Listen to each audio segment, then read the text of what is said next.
Et coucou mes belles âmes sœurs de lumière, j'espère que vous allez bien. Bienvenue dans ce live 62 du grand défi. Aujourd'hui, j'aimerais vous parler euh, de, on va dire, des plus grands obstacles qu'on rencontre dans notre activité, qu'on rencontre dans notre vie, que vous connaissez bien. Je suis sûre que vous les connaissez même par cœur. Ce sont les peurs et les doutes. Et principalement, j'ai envie de dire, sur les réseaux sociaux. Si, comme moi, comme beaucoup de mes clientes, les réseaux vous créent de la contraction, lorsque vous voyez les succès des autres, lorsque vous voyez les stories des autres, qui sont peut-être vues avec des super vidéos, avec des super sous-titres, avec des super photos, avec des super mises en page, avec Canva, etc., etc. Et que vous vous dites que ça contracte à l'intérieur de vous. J'ai vraiment un conseil fondamental à vous donner. Je sais que vous le connaissez, pour autant vous ne l'appliquez pas forcément. C'est de limiter vos temps d'écran sur les réseaux sociaux.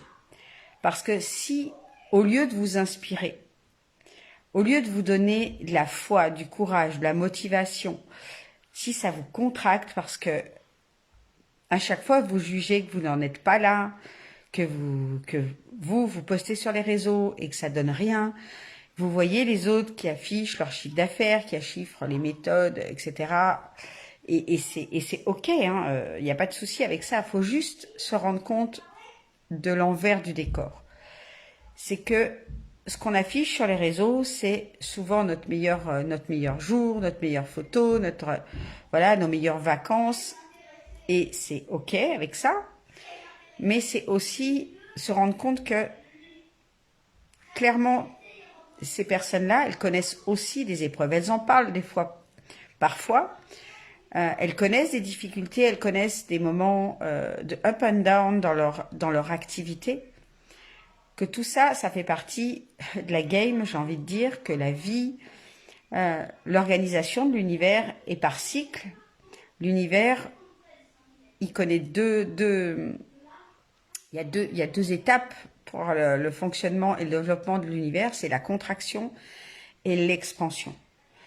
On connaît ça dans les saisons, il y a les saisons d'été, la saison des moussons, il y a les 4 saisons, et dans ces 4 saisons, eh bien, il y a l'automne où les arbres perdent toutes leurs feuilles, et puis il y a l'hiver où les arbres ont perdu toutes leurs feuilles et il reste plus que le tronc, on dirait même qu'ils sont morts. Et ces étapes-là, on les vit tous parce qu'on est tous des êtres énergétiques, on est tous des êtres soumis aux lois universelles et que c'est ok. Par contre, ce qui n'est pas ok, c'est que les réseaux sociaux fassent baisser votre taux vibratoire, fassent monter vos peurs, vos doutes.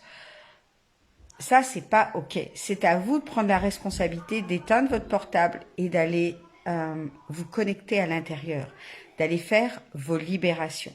Qu'est-ce que les réseaux sociaux, qu'est-ce que certains posts viennent réveiller comme mémoire de souffrance? Qu'est-ce que ça vient réveiller comme contraction par rapport à votre identité? Est-ce que ça vient toucher la peur du manque, la peur qu'il n'y en ait pas assez pour tout le monde, que la niche soit saturée, que vous méritiez pas? Est-ce que ça vient faire ressortir votre complexe de l'imposteur, le fait que vous êtes pas méritant? Qu'est-ce que ça vient faire ressortir?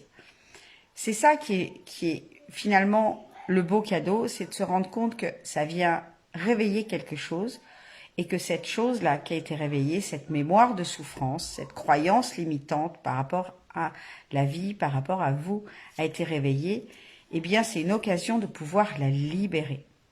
Donc qu'est-ce que vous allez faire pour la libérer? En premier temps, vous allez éteindre votre portable, encore une fois. Vous allez accueillir cette contraction et voir qu'est-ce que ça vient jouer à l'intérieur de vous. Et ensuite, vous allez procéder à la libération. Moi, j'utilise un exercice puissant qui s'appelle le pardon quantique, mais vous pouvez utiliser peut-être tout simplement la respiration. Revenir trouver ce calme intérieur, cette paix intérieure, cette connexion à la source, cette connexion à l'illimité, cette connexion à votre conscience supérieure et votre foi en cette conscience supérieure qui, lorsque vous êtes connecté à elle, va pouvoir vous guider. Va pouvoir vous guider pour faire les meilleures actions pour vous, pour votre activité, pour, voilà, pour vous développer, pour peut-être trouver la bonne formation avec la bonne vibrance, la bonne personne. Voilà ce que j'avais envie vraiment de vous partager ce soir. C'est que c'est normal que ça contracte, mais par contre, c'est de notre devoir de ne pas se laisser envahir, engloutir par ses peurs, par ses doutes, par ses jugements.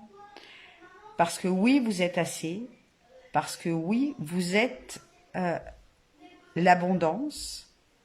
C'est votre essence, c'est notre essence à tous. Vous avez ce pouvoir de manifestation en vous. Vous êtes ce processus de manifestation.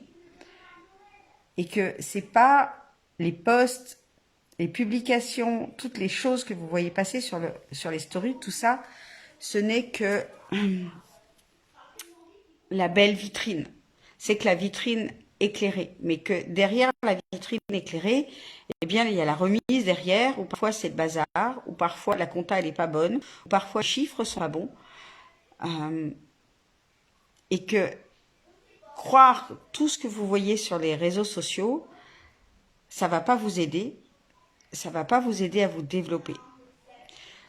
Les réseaux, c'est génial pour se développer, c'est génial pour parler de son activité, c'est aussi génial pour trouver de l'inspiration, mais là où on va dire le bon côté s'arrête, c'est lorsque ça vient vous contracter, lorsque ça vient vous ramener à ce que vous n'êtes pas, ce que vous n'avez pas, ce que vous n'arrivez pas à obtenir, etc. Il faut que ça reste une source d'inspiration. Que ce soit vraiment ça, les réseaux sociaux. Ça doit être une source d'inspiration, une source de connexion avec vos clients âmes sœurs, avec votre niche. Il faut que ça soit des moments de plaisir. Si c'est des moments de contraction, arrêtez. Faites une pause. Okay ? Allez chercher ce que vous avez besoin d'aller chercher pour vous inspirer, pour répondre à vos messages, pour connecter avec votre communauté, pour faire vos propres posts, pour vous inspirer à faire des posts meilleurs. Mais dès que vous êtes dans le jugement, il faut vraiment sortir de ce jugement. Lorsque on est dans le jugement, on est dans la dualité et on est dans le manque. Et cette vibration de manque va aller à l'inverse de tout ce que vous avez envie de manifester dans votre activité, dans votre vie. Donc choisissez bien les gens que vous suivez sur les réseaux, supprimez ceux qui appuient trop sur les boutons de la douleur. Donc oui, c'est ok d'appuyer sur les boutons de la douleur parce que ça permet de se dire « Ah bah oui, je vis ça en ce moment et quelles sont les solutions que d'autres ont à m'apporter pour libérer ?» Mais surtout, ça doit être source d'inspiration. Donc, vraiment, prenez du temps pour vous connecter à l'intérieur, pour revenir à l'intérieur. Parce que c'est à l'intérieur que vous trouverez les ressources pour venir manifester à l'extérieur. D'ailleurs, tous les grands inspirateurs comme Tony Robbins, comme Einstein, tout ça, tout le monde, toutes ces grandes personnalités qui ont eu des belles expériences de manifestation, n'arrêtent pas de le dire que c'est à l'intérieur, que tout se passe à l'intérieur et que une fois que c'est ancré à l'intérieur, ça vient se manifester à l'extérieur. Donc venez trouver les ressources en vous, venez vous connecter à votre conscience, venez vous connecter à votre intuition, venez vous connecter à vos désirs, à vos rêves, à qui vous êtes vraiment. Venez chercher venez vous connecter à votre puissance. Et quand plus vous allez être connecté à votre puissance, plus les choses vont se dérouler dans la matière, vont se manifester dans la matière avec le moindre effort. Alors que tant que vous cherchez des solutions, bien sûr qu'il faut, elles vont arriver à vous. Elles vont arriver à vous de façon naturelle. Mais à un moment donné, il faut arrêter de les chercher. Laissez-les arriver à vous. Ça sera tellement plus simple. C'est comme ça que les meilleures solutions arrivent. C'est pas celles qu'on cherche, c'est celles qui arrivent à nous. Celles qui arrivent à nous, peut-être après avoir fait des actions de manière inspirée. Je parle souvent de ma plus belle manifestation, qui est celle-là. Et puis celle-là aussi, c'est ma maison. J'ai eu deux belles manifestations. Bon, après, j'en ai eu plein, mais les deux plus grandes, c'est vraiment mes maisons, celles dans lesquelles que j'ai achetées et revendues après, mais celle dans laquelle je vis aujourd'hui et la dernière maison que j'ai manifestée, non pas avec le mental, mais avec l'intuition. Je l'ai rêvé, je l'ai voulu, avec une seule chose, quelque part, c'est que je la voyais avec du parquet de partout. Je me voyais vivre dans une maison avec du parquet. Et évidemment, quand j'ai trouvé ma maison, eh bien, elle avait du parquet partout. Donc, c'est vraiment juste parce que moi, je le vibrais à l'intérieur. Je me voyais marcher pieds nus dans cette maison, qu'elle est arrivée à moi et que j'ai su que c'était celle-là. Et je me suis pas trompée, elle a des super vibrations, etc. Et c'est pareil pour ma petite chienne.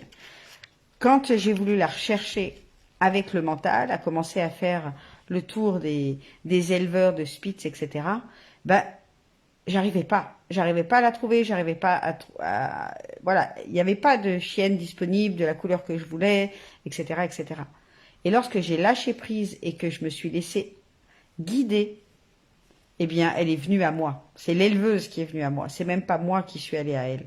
Donc, c'est vraiment juste exceptionnel de pouvoir revenir à l'intérieur, de simplement être dans son processus de manifestation, à simplement vibrer la certitude que les meilleures choses vont arriver et de souhaiter, de désirer, d'être au clair sur le désir. Qu'est-ce qu'on veut réaliser? Qu'est-ce qu'on veut obtenir? Et ensuite, on le vibre. Et on le vibre surtout et encore jusqu'à ce que ça se manifeste. C'est-à-dire ne pas jouer le yo-yo à chaque fois que notre mental nous ramène en nous disant « Mais oui, mais tu vois bien, tu as fait ça, ça et ça, et puis c'est pas encore là. » Et là, on se remet à douter, on se remet à juger, et c'est là qu'on repousse encore plus la manifestation, qu'on rentre dans les doutes, qu'on baisse de vibration et qu'on attire encore plus de lenteur, encore plus de difficultés dans notre activité, dans notre vie, dans tout en fait. Donc, les réseaux sociaux, oui, mais si ça vous inspire, si ça crée de la contraction, arrêtez et revenez à l'intérieur. Voilà le message que j'avais envie de vous transmettre ce soir. Je sais que ça va parler à certaines personnes qui sont déjà dans cette compréhension-là. Mais ce que j'aimerais vraiment, c'est que dès que vous sentez la contraction, vous stoppez les réseaux tout de suite et vous allez vous remettre à l'intérieur et faire vos libérations. Voilà pour ce soir, je vous embrasse tout fort et je vous dis à demain dans le grand défi. Ciao, ciao!